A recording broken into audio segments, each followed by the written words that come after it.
Trasa Kaszubska od Szczecina po Gdańska to to, co łączy nas, całe Kaszuby, całe Pomorze. Musi nazywać się Kaszubską, bo to jest całe nasze historyczne dziedzictwo. Od średniowiecza po czasy współczesne, a na jej części, szczególnie tej, gdzie są gminy wpisane do gmin z językiem kaszubskim, nazwy na tej trasie powinny być w języku kaszubskim. Muszą być w języku kaszubskim.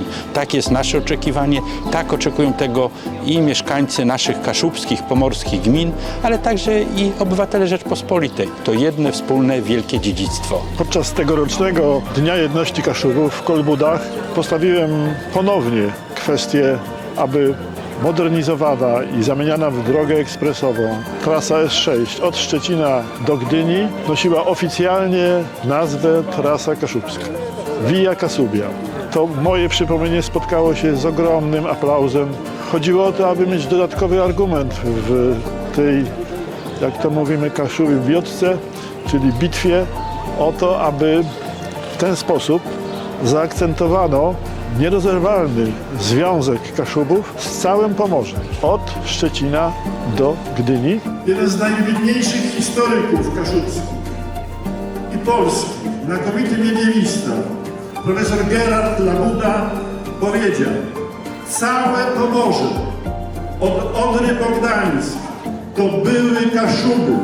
Dzisiaj w współczesnej Polsce budujemy drogę ekspresową od Szczecina do Gdyni.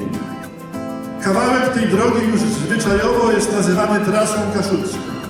Czy nie jest jak gdyby powodem to, że to, co się stało przed prawie 800 laty, nie upoważnia nas, Kaszubów, do tego, abyśmy żądali, aby cała ta trasa, droga ekspresowa od Szczecina do Gdyni nazywała się trasą kaszubską, Via Kasubia, aby przypominać o tym, że to jest nasza ziemia.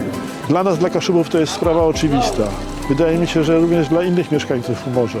Chodzi o to, żeby cała Polska była co do tego przekonana i zrzeszenie, ale również osoby nam sprzyjające, czyli na przykład Kaszubski Zespół Parlamentarny, będą robiły wszystko, aby tak się stało.